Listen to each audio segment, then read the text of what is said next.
welcome back to another video here in our audio series. Today, we are talking about the meter as well as the phase meter effect. But before we get to that, if you're new to my channel, my name is Jay Yudlowski, and here we talk a lot about DaVinci Resolve, as well as a little bit of YouTube tips, and even some gear stuff, because we all love gear stuff, right? So go ahead and hit that little subscribe button if you're into any of those. That's right, hit the little button down there that says subscribe. If you hit it, thank you very much, appreciate that. But today we're talking about the meter and the phase meter. So with the meter and the phase meter, they really just give you a little bit more information about the audio in your project. So they're not going to do anything crazy for you, no cool effects, reverb, echo, none of that. It's just another way to view more information on your clips. But another interesting side note for those of you who like behind the scenes stuff, had to redo this intro here because I was editing my video, had a lot of electrical interference in my microphone. I don't know what was going on, but it was driving me insane. Couldn't let it go out like that, so here we are filming another intro. But maybe we'll get into that in another video, how you fix those kind of problems. Anyway, let's jump over into Resolve and check out these meters. All right, so we're in the Fairlight tab here, and we want to add on the meter. So let's come on over to our mixer. If you don't know how to open the mixer, come on up to the top here. Make sure you got this guy opened. Down in here is our mixer. We have our effects right here, and we want to add on this meter effect to this particular track. So I'm going to go ahead and click on the plus. Oh, and real quick, if you don't see effects, click on the three little dots here. You got effects right here. Make sure that that's checked on. Now, if your screen is a little small, you may need to use your mouse wheel to scroll up and down in this area.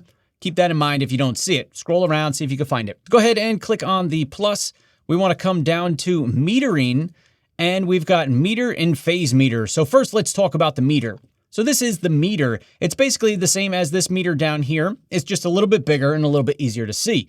It does give us a little bit more information and a different way to see it. So if we click on the three little dots here, we come down and we have width. So we can change the size of this thing. We can go with a narrow one, or if you're using it, I mean, you might as well go as big as you can, right? Go with a wide one, or you can do a normal size.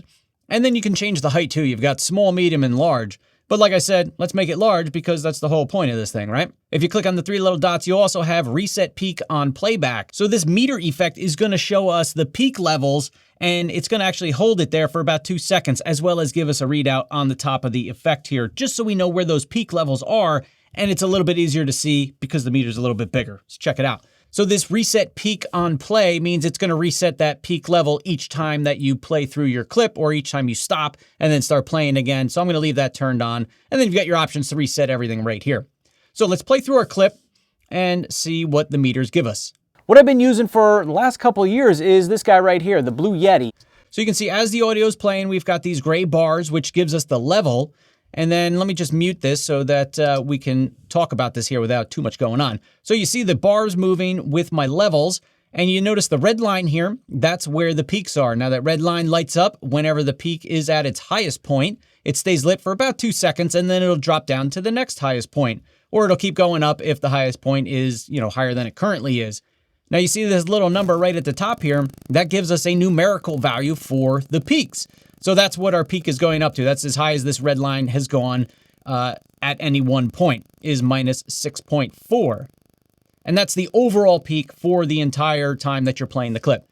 Now, if I go ahead and stop the clip, it's going to reset everything. And if I play again, now you notice this little number up here is resetting based on where I started to play my clips again. So it just gives you an enlarged view of the meter, a little bit more detail. It's a little easier to see if you just kind of want to check stuff. So it's a good tool, nice tool to have in the bag in case you need it and you want to just get a little bit bigger view of what's happening with your meters. So you can throw this effect on any track that you have or any bus that you have. You can throw it on there and if you got a bunch of things coming in one bus, and you want to run the meter on it, kind of see how it's looking, you can go ahead and do that. That works out good too. Or you can even throw it on the main out if you want. Could do that too. So that's the meter in a nutshell. Can be handy. All right, so next up, we're going to talk about the phase meter. So if you don't know what phase is when you've got a stereo track or stereo output on your video, and the left channel and the right channel, they kind of get a little out of whack. So one is maybe a little faster or a little slower than the other. Something just doesn't sound right. And who knows why this happens, right?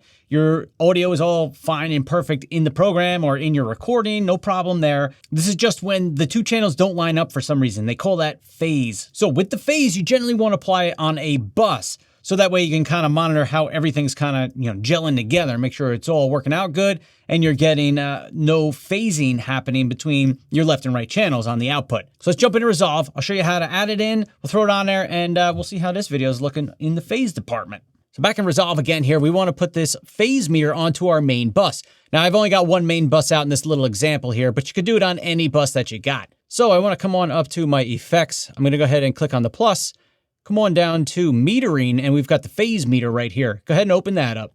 And again, this is just going to tell us if we have any issues going on with our audio. So when we're looking at this little meter here, we've got this green dot, and that's going to be our meter reading. So what do these different things mean? Well, if this green dot that we see right here is on the 0, it may mean that there's no signal or that there's only signal on half of your stereo bus. Now, if the signal is out of phase, meaning something's a little out of whack between your right and left channels, it's going to come down here towards the minus end. And when the signal is in phase, meaning everything's fine, there's no issues, it's going to be up here towards the plus end. So let's just go ahead and play through this clip and see what this meter does for us. Especially for the kind of videos that I make here on my channel. And you might also realize that I did have it off of the stand that it came with. So we see that keeps going right up towards the plus, which means there's no problem with the phasing in this particular clip. And even if I mute it so I can play through and, we can chat here while it's going, it's mostly staying up there whenever I'm talking. So that would lead me to believe that there are no problems with any of the phasing between right and left channels here on this particular bus and everything that's included within that bus. So if there are any problems with your audio and the phasing, you're going to notice that little green icon is going to be over towards the left side a little bit. And what happens when things get out of whack with the phase a little bit is that it just starts to sound a little weird.